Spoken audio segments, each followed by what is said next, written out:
You're watching South Asia Newsline, and here are the top stories we are tracking for you on Tuesday, the 29th of April.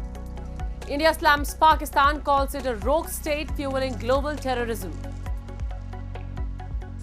India may be first to finalize trade deal with US, says Treasury Secretary Scott Bessent. And Nepal plans to restrict Everest permits to experienced climbers.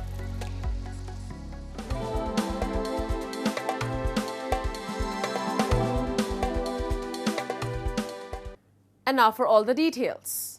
From the UN to the line of control, India and Pakistan are locked in a heated confrontation. India accused Pakistan of fueling global terrorism at a UN counter-terrorism session, while on the ground, the Indian Army responded to Pakistan's unprovoked firing along the LOC. Our report. Amid soaring tensions between New Delhi and Islamabad following the recent Pahalgam terror attack, India on Monday slammed Pakistan, highlighting Pakistani Defense Minister Khawaja Asif's statement on backing terrorism for decades. Speaking at a session of the United Nations Office of Counter-Terrorism, India's Deputy Permanent Representative to the UN, Yojna Patel, tore into Islamabad after the Pakistani delegation raked up Kashmir at the forum. Responding to the remarks, Patel referenced Asif's statement to British media outlet Sky News regarding terrorism support, saying, "This open confession surprises none and exposes Pakistan as a rogue state, fueling global terrorism and destabilizing the region." She added, "The world can no longer turn a blind eye."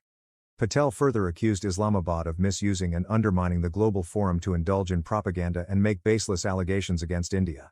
It is unfortunate that one particular delegation has chosen to misuse and undermine this forum to indulge in propaganda and make baseless allegations against India. The whole world has heard Pakistan's Defense Minister Khawaja Asif admitting and confessing Pakistan's history of supporting, training and funding terrorist organizations in a recent television interview. This open confession surprises no one and exposes Pakistan as a rogue state fueling global terrorism and destabilizing the region. The world can no longer turn a blind eye. On Tuesday, India said it had responded to unprovoked firing from Pakistan along the line of control for the fifth consecutive night, as searches continue for terrorists in the region following the deadly attack on tourists. In a statement, the Indian Army said, "During the night of 28th to 29th April, the Pakistan Army resorted to unprovoked small arms firing across the line of control in areas opposite Kupwara and Baramulla districts, as well as the Akhnur sector." The statement added, "The Indian Army responded in a measured and effective manner to the provocation." The development comes amid Pakistan's Defense Minister Khawaja Asif's war rhetoric. Speaking to Reuters, Asif alleged that according to Pakistan's military, India may launch an offensive operation and warned that Islamabad would use its arsenal of nuclear weapons if its existence is threatened. One of the deadliest attacks in over a decade, the terrorist attack in Pahalgam killed 26 people, with India alleging that 2 suspected terrorists were Pakistani. Islamabad refutes any connection with the incident. US Treasury Secretary Scott Bessent on Monday said many top trading partners of the United States have made very good proposals to avert US tariffs, and one of the first deals to be signed would be likely with India. Speaking to reporters, Bessent said the first such trade agreement might come this week or next, but gave no further details. Trump has upended the global trading system with a spate of tariffs since taking office.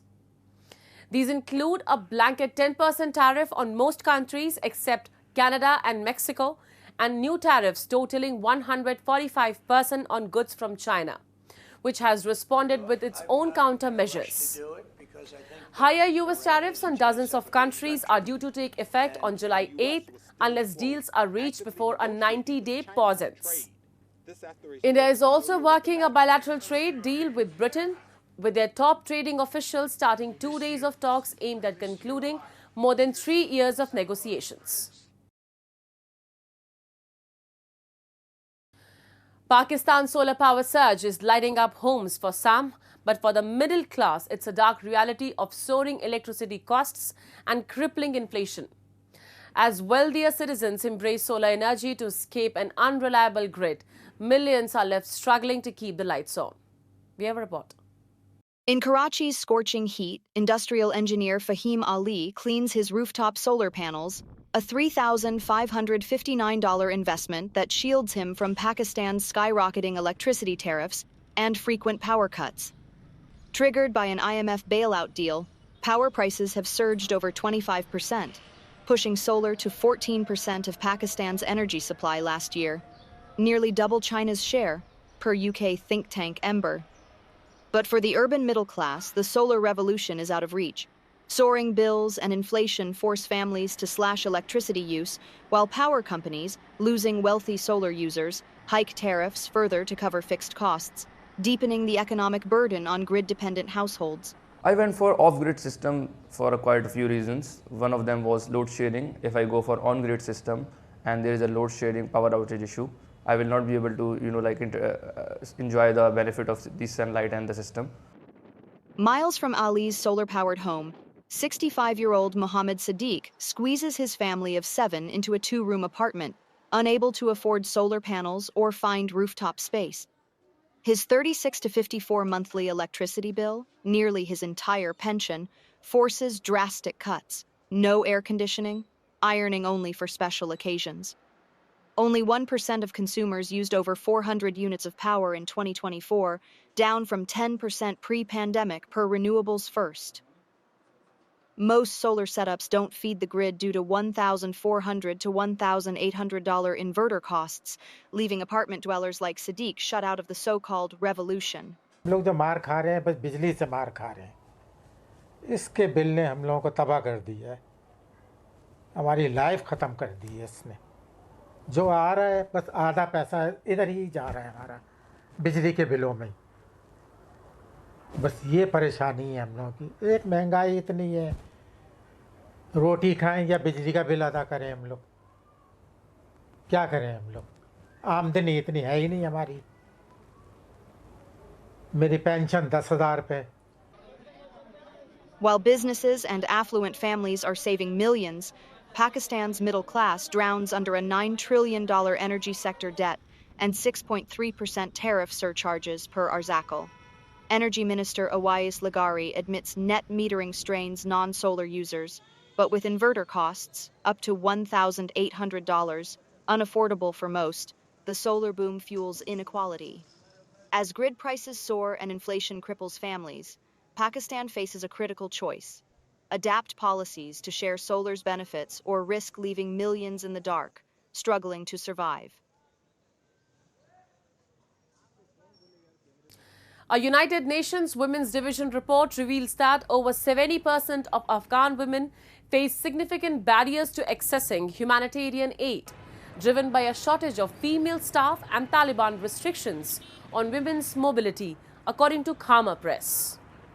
Released on April 27th, the report details how Taliban policies, including mandatory male guardianship, strict dress codes, and bans on women working for NGOs and UN agencies, severely limit access to healthcare, education, nutrition, and protection services.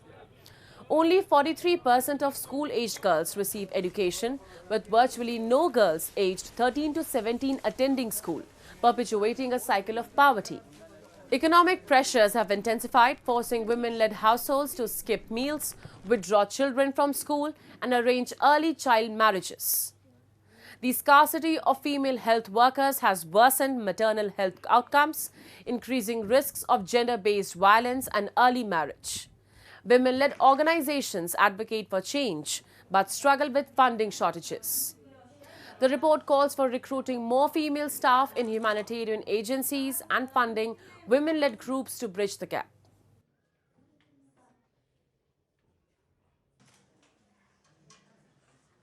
Bangladesh's chief advisor, Professor Muhammad Yunus, on Monday approved the license for the American NGSO service provider Starlink.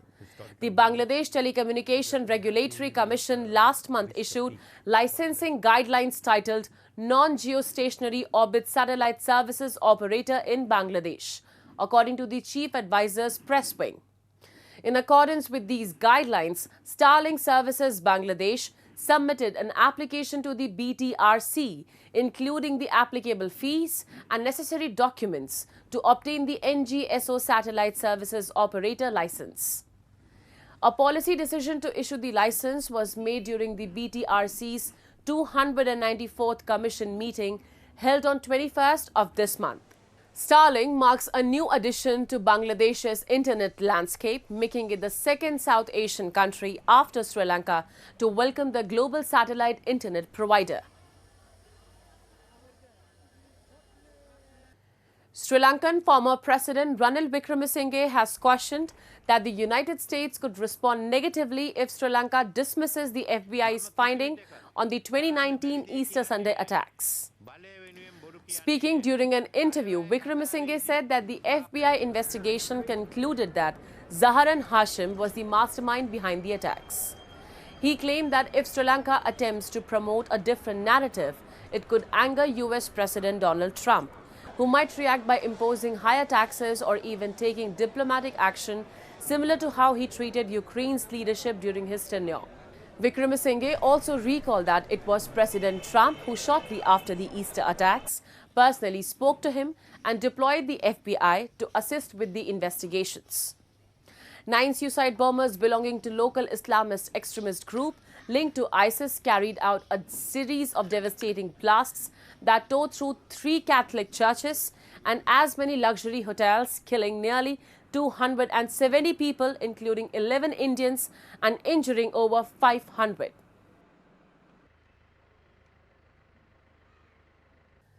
Nepal will issue Everest permits only to climbers who have scaled at least one of the Himalayan nation's 7,000-meter peaks, according to the draft of a new law aimed at reducing overcrowding and improving safety.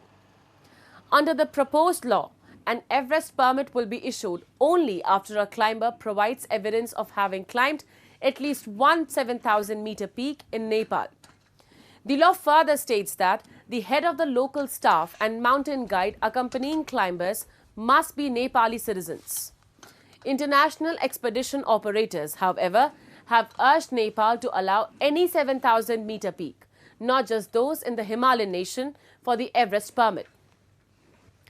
Nepal, which depends on climbing, trekking and tourism for foreign exchange, has faced criticism for permitting too many climbers, including inexperienced ones, to ascend the 8,849-meter peak. This often results in long queues of climbers in the dead zone, an area below the summit with insufficient natural oxygen for survival. At least 12 climbers died and another 5 went missing on Everest slopes in 2023. A year when Nepal issued 478 permits. 8 climbers died in 2024.